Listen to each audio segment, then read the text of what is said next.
Quiero que abran sus Biblias en el libro de Romanos,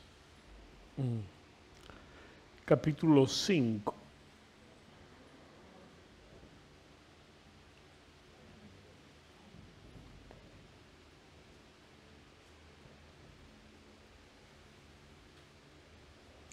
Y busquen el versículo 17.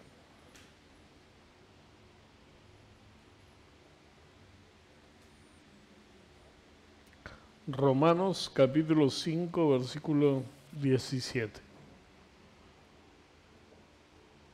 Dice, pues el pecado de un solo hombre, Adán, hizo que la muerte reinara sobre muchos. Pero aún más grande es la gracia maravillosa de Dios y el regalo de su justicia, porque todo lo que lo reciben vivirán en victoria sobre el pecado y la muerte por medio de un solo hombre, Jesucristo. Padre, te damos gracias en el nombre de Jesús por tu amor, por tu bondad, por tu palabra, que es la que nos ayuda a centrarnos y a entender lo que es tu voluntad, Señor, para nuestras vidas. Te bendecimos y te alabamos. Amén. Amén. Aleluya. Dice que el pecado de un solo hombre hizo que la muerte reinara sobre muchos. Cuando Dios creó a Adán, lo creó en justicia, lo creó en santidad, lo creó en sabiduría, y Adán tenía todas las cosas que él hubiera necesitado para discernir el pecado, darse cuenta del pecado y apartarse de él. Él tenía en sus manos la autoridad que Dios le había dado para echar fuera a la serpiente, pero no lo hizo. Algunas veces los hombres le echan la culpa a Eva, ¿no? Sí, fue por Eva, porque Adán fue solidario con ella, o sea, cuando vio que había caído, no quiso dejarla sola en la caída y cosas ñangas. El error de Adán ya se había producido cuando dejó sola a Eva. Y no fue culpa de Eva, ni Eva lo sedujo en el sentido de que se le puso así regalada para hacerlo comer la manzana, ni nada por el estilo. Adán pecó porque le dio la gana. Adán pecó porque quiso pecar. La Biblia dice que él fue tentado y cuando vio el fruto, sabía que era un fruto que podía hacerlo como Dios, conociendo el bien y el mal. Pero él no sabía que ese conocimiento era su propia perdición.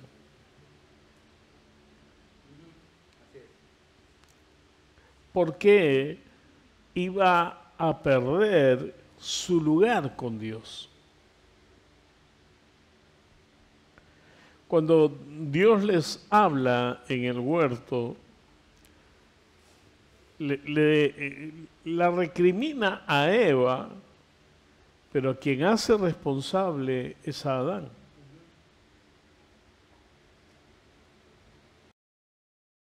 Él le había dado a Adán toda la autoridad, le había dado todo lo que necesitaba y Adán lo echó a perder. En nuestra vida diaria pasamos por cosas similares.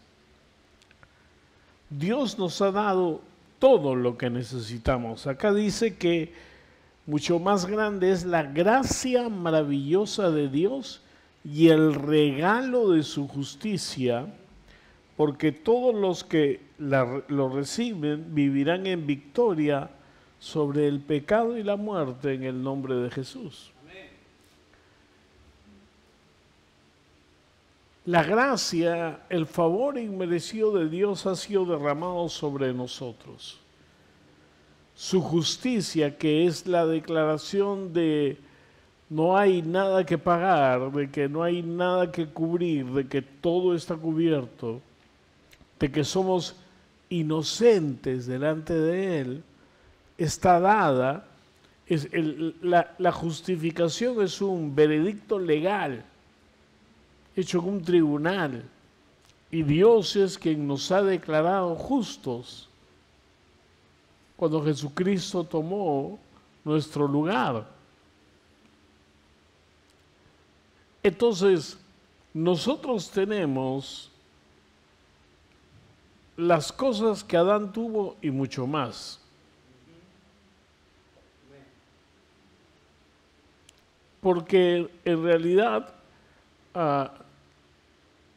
Dios le había dado a Adán todas las cosas y él tenía que guardarlas y cuidarlas y todo lo demás. Pero Dios nos ha regalado a nosotros una posición superior. Y entonces cuando tú enfrentas la vida, tú tienes que enfrentar la vida desde una de dos posiciones. Desde la posición de la justicia que has recibido por la gracia de Dios, o desde la posición del pecado en la que el diablo te ha engañado. ¿Saben? Porque ninguno de ustedes es un pecador. Ninguno de ustedes, por más que hayan pecado antes de venir a la iglesia, por más que hayan pecado en la puerta de la iglesia, por más que estén pecando en sus pensamientos en ese momento, diciendo que soy un idiota,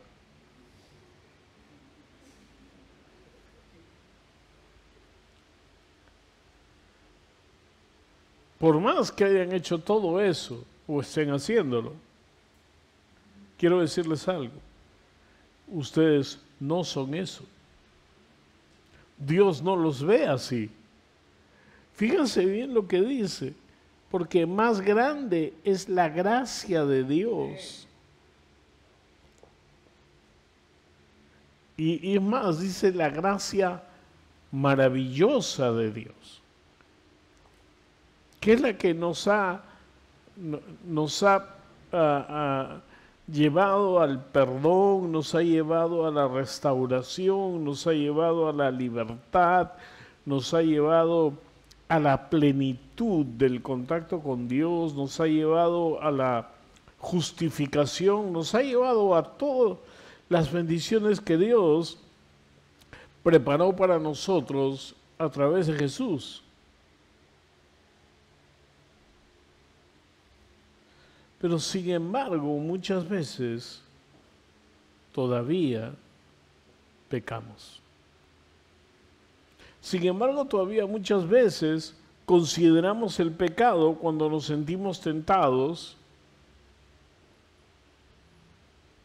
Y el diablo a veces trata de justificar el pensamiento del cristiano, pensando: ya fuiste tentado, así que hazlo nomás porque ya lo hiciste.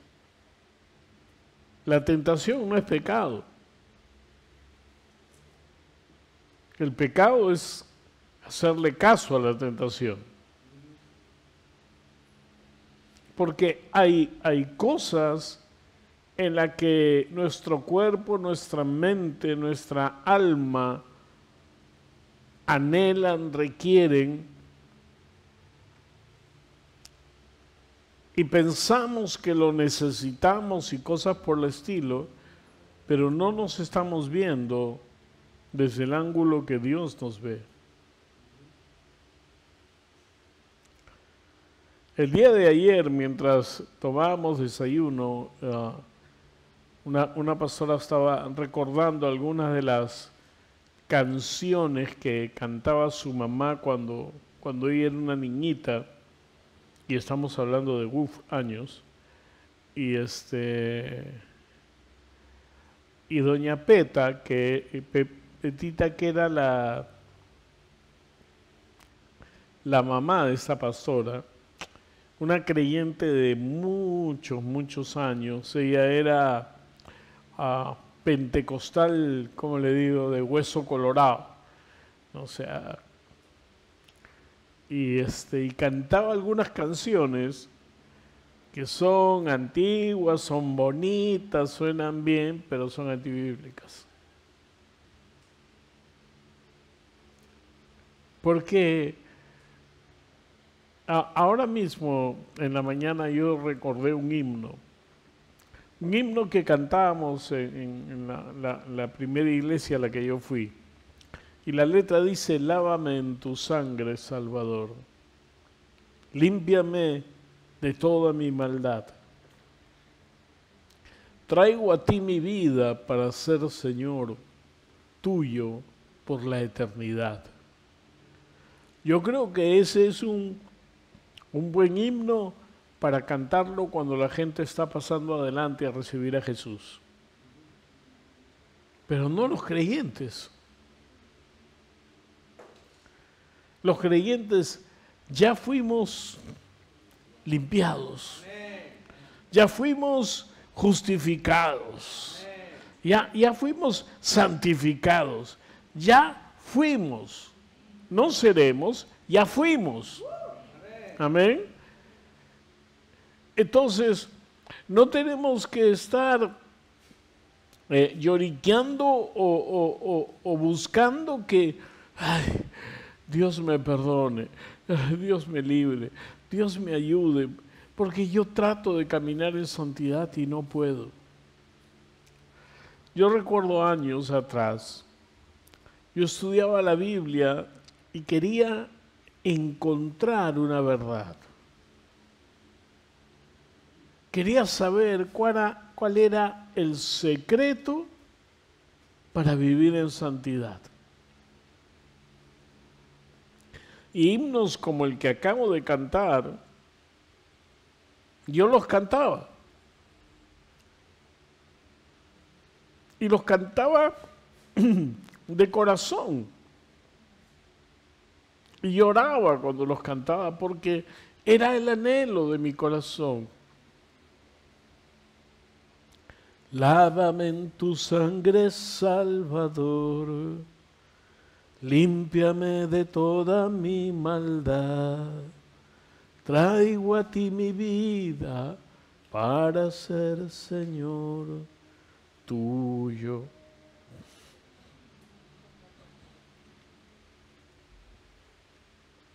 Y Dios estaba, ¿ah? Ya eres mío.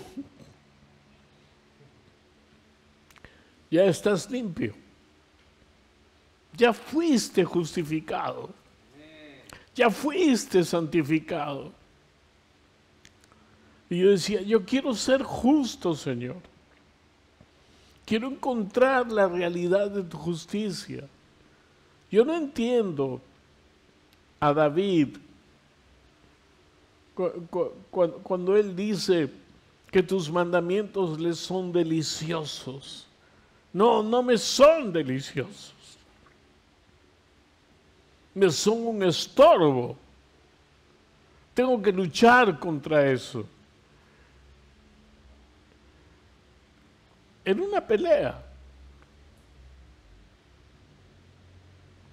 Y no fue una pelea de una noche, de una tarde. Fue una pelea de meses. Porque no entendía qué significaba ser la justicia de Dios. No entendía eso. Para mí era una contradicción decir que yo soy la justicia de Dios cuando yo sabía que tenía errores.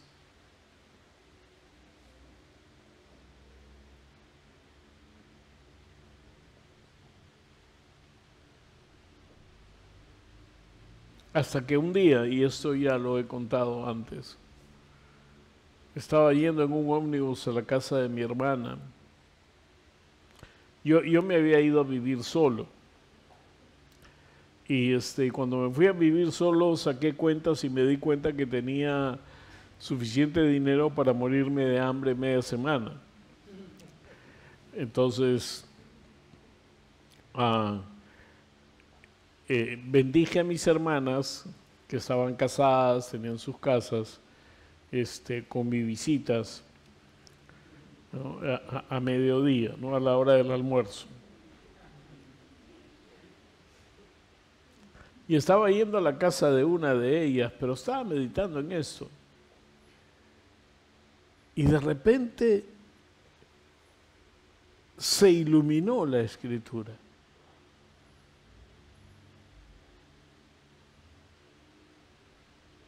Versos como este, que dice, más grande es la maravillosa gracia de Dios.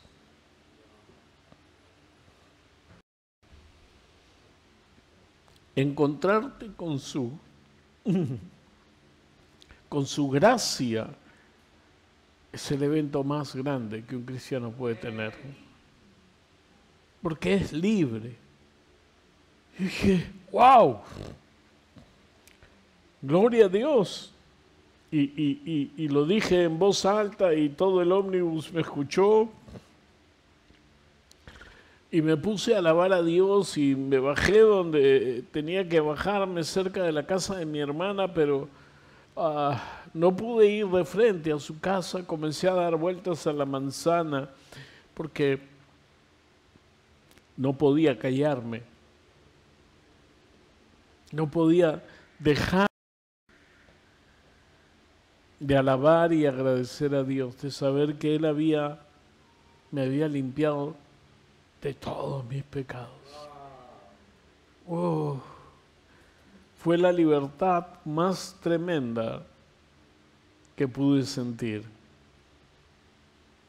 Fue la libertad, el momento de libertad más grande que pude sentir.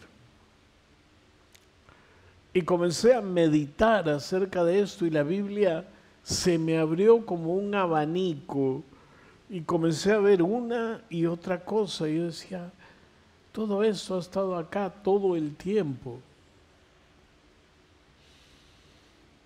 Y ver toda la libertad que Dios me había dado.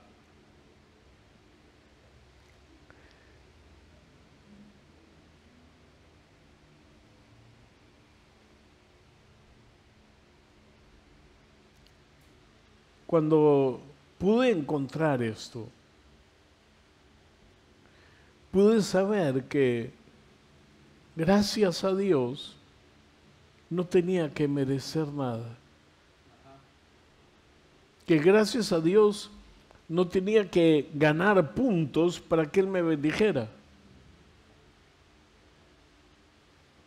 Que gracias a Dios no tenía que calcular cuánto estaba diezmando para saber que Dios me iba a bendecir.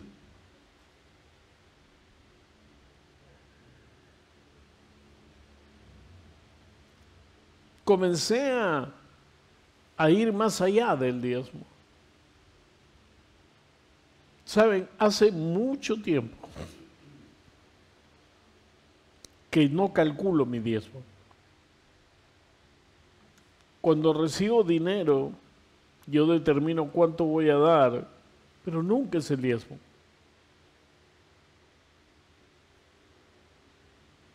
Nunca, ya hace años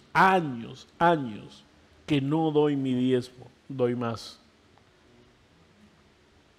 Pero pastor, ¿acaso no necesita? Él sabe que necesito. Él sabe cuánto necesitamos.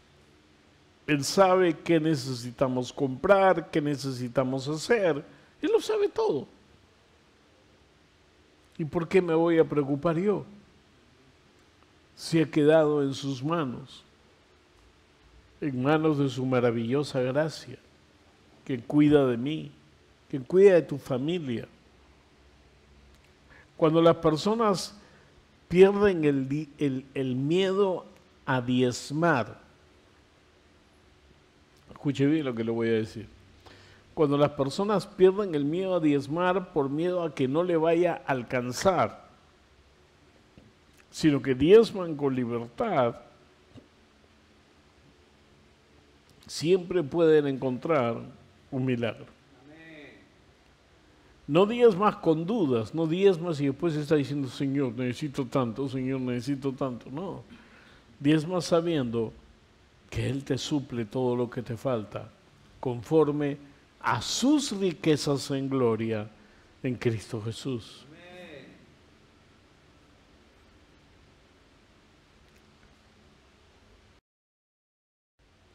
No he tenido que rogar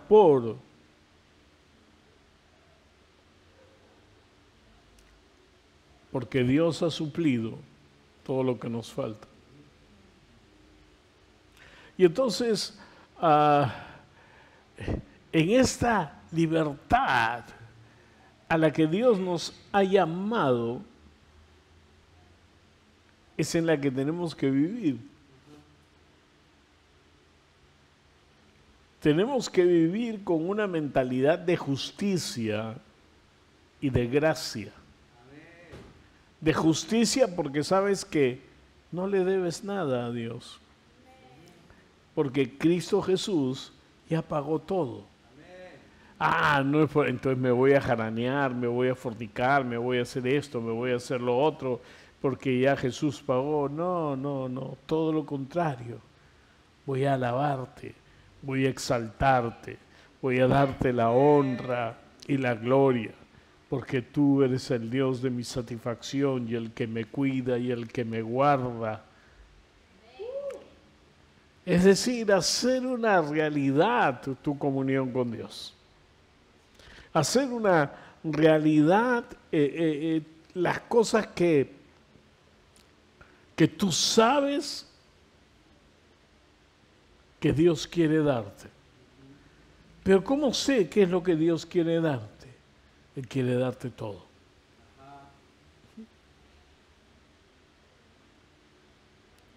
Y Él ha guardado toda bendición en Cristo para ti. Pero eso es presuntuoso, eso es no pensar en los demás y nada más. Es que no es solamente eres tú. Puedes darle gracias a Dios por todos los demás. Hoy día va a haber almuerzo, ¿no?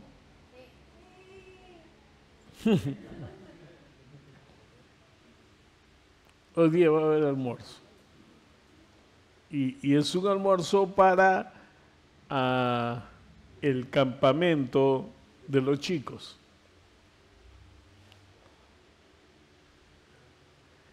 Y la verdad es que yo sé lo que a veces pasa por la mente cuando hay una cosa así y tú dices, sí, pero es que a mí no me alcanza la plata para pagar un almuerzo así y enfrentar toda la semana, ¿no? Entonces, voy a dar menos en la iglesia. No es así.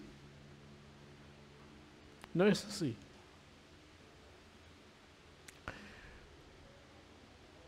Un pastor contó la siguiente historia.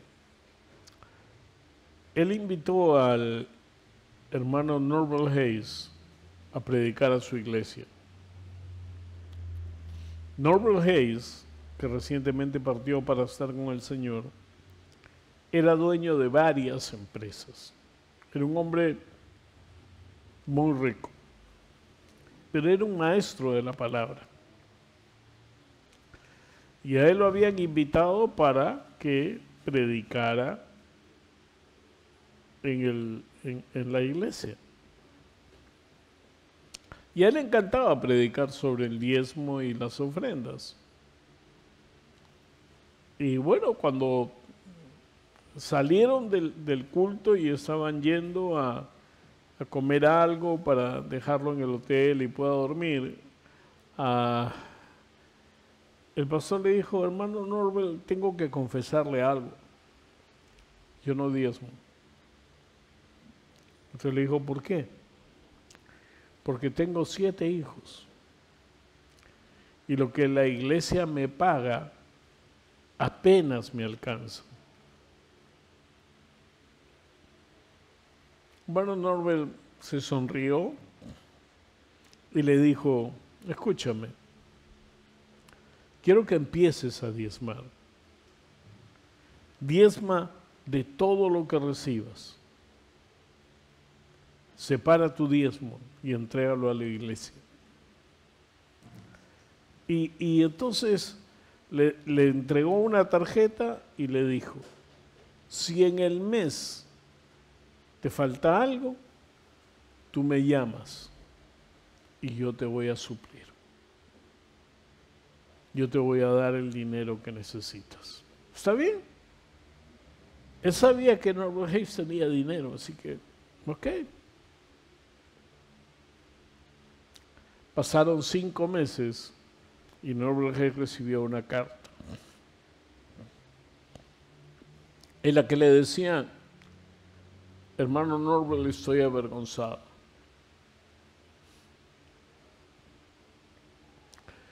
Porque comencé a diezmar creyendo en la palabra de un hombre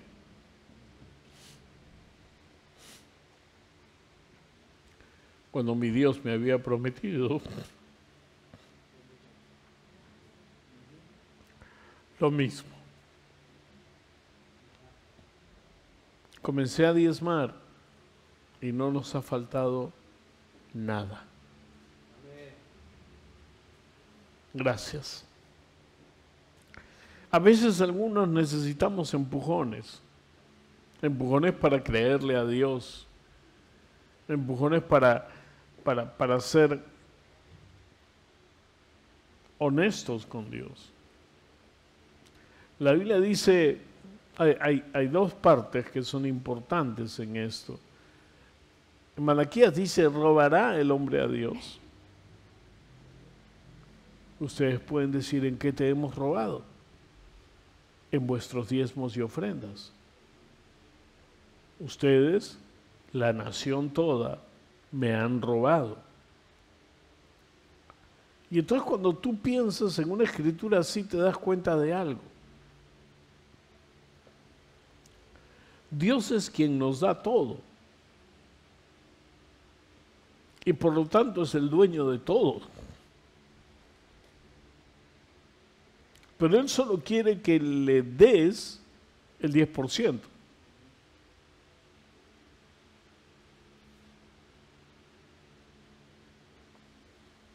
Solo te pide eso. Y ofrendas.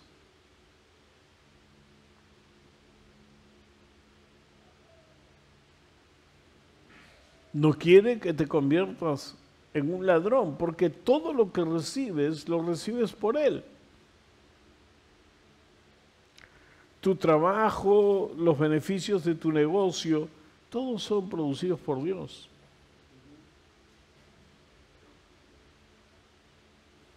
Es Dios quien te provee. Entonces, cuando tú te quedas con el diezmo, tú le robas a Él. Porque el diezmo no es tuyo, es de Él.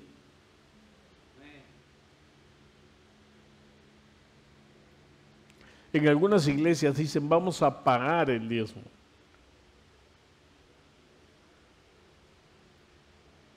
Yo no creo en pagar el diezmo, pero no les falta razón, porque pagas lo que no es tuyo, pues.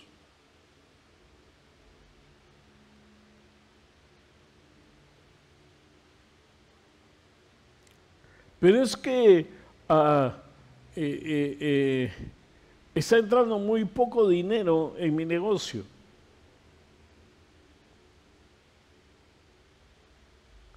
¿Por qué crees?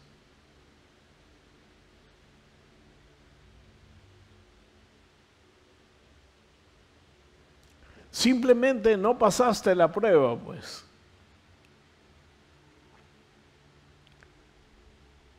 Simplemente no pasaste la prueba.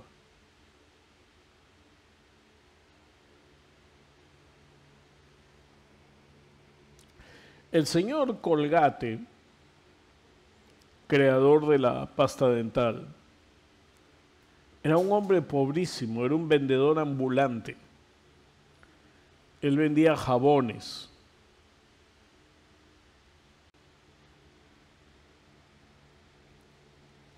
Pero era un creyente fiel y jamás dejó de dar sus diezmos, a pesar de que vivía en una ciudad en Inglaterra empobrecida.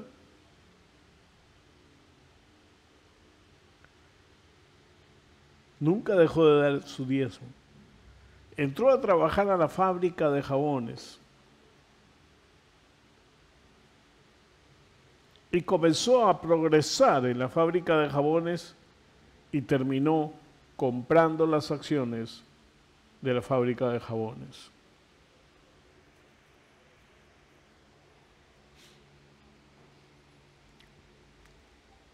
La fábrica de jabones Palmolive se unió a Colgate. Pero él, conforme Dios lo bendecía, él incrementaba lo que daba a su iglesia. Terminó dando el 90% de sus ingresos. Ahora, no te estoy diciendo si tú no das el 20, el 30, el 40, si no te haces el propósito de llegar a entregar el 90% estás mal. No te estoy diciendo eso. Esta es gente especial. Dios puso algo especial en su corazón. El señor Colgate, como el señor Roy LeTourneau, fundador de la Caterpillar, han entregado el 90% de sus ingresos por años y años y años.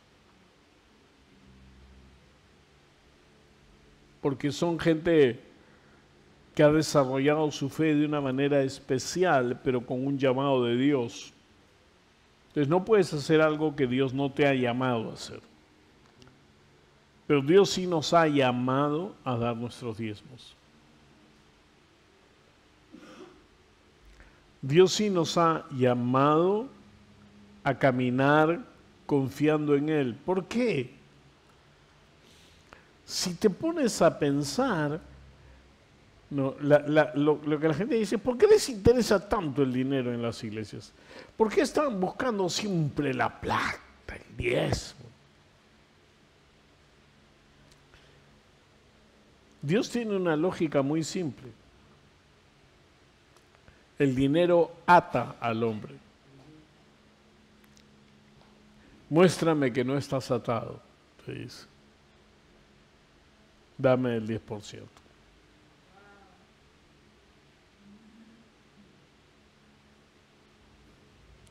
Muéstrame que vas a depender de mí.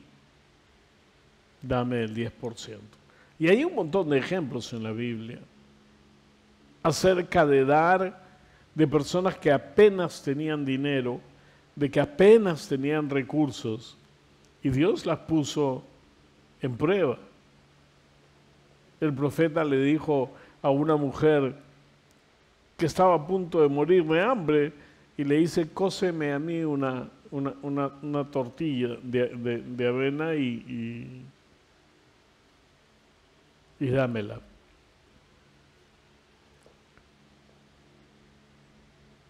Y la Biblia dice que cuando la mujer hizo esto, ni la harina ni el aceite escasearon en su casa.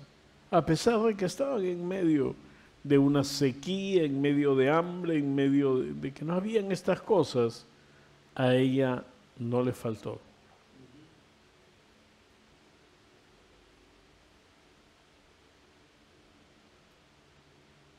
Pero ¿saben qué es esto? Es el producto de la justicia.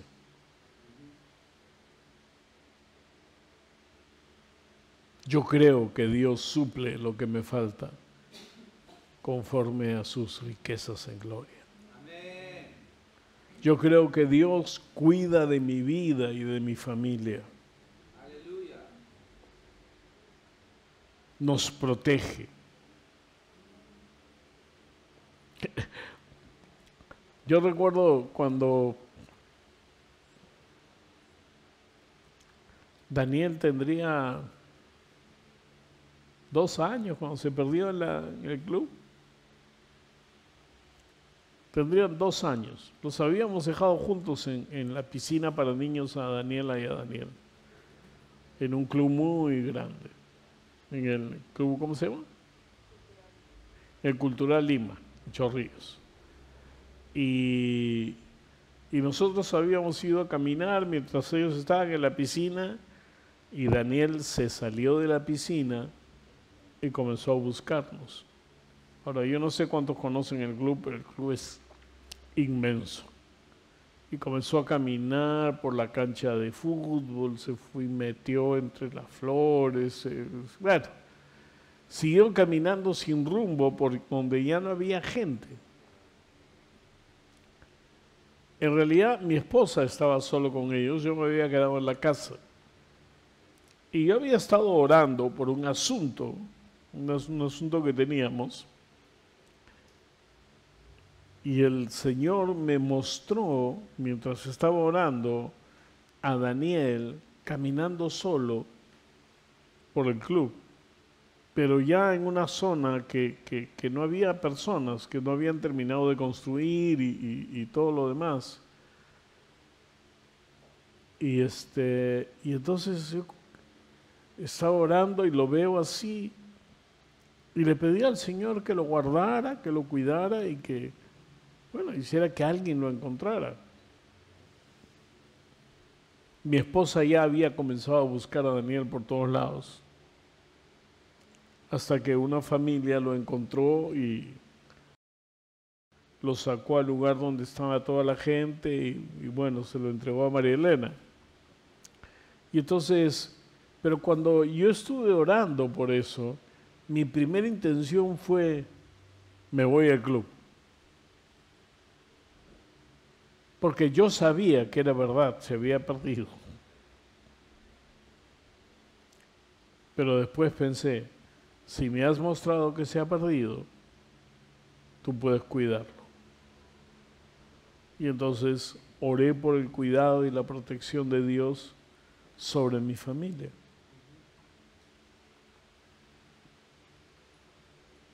Cuando ellos regresaron, ella me dijo, no sabes lo que pasó en el club. Sí sé, Daniel se perdió. Y también sé que una familia te lo entregó. Y estaba, ¿qué? Porque Dios tiene cuidado de nosotros. Dios nos protege, nos guarda. ¿Amén? ¿Por qué? Porque Dios es bueno. Amén. Quiero que digan esto, yo soy lo que Dios dice que soy. Yo tengo lo que Dios dice que tengo. Yo puedo hacer lo que Dios dice que puedo hacer. Puedo caminar en la palabra. Puedo creer la palabra. Mi Dios suple lo que me falta conforme a sus riquezas en gloria. Amén.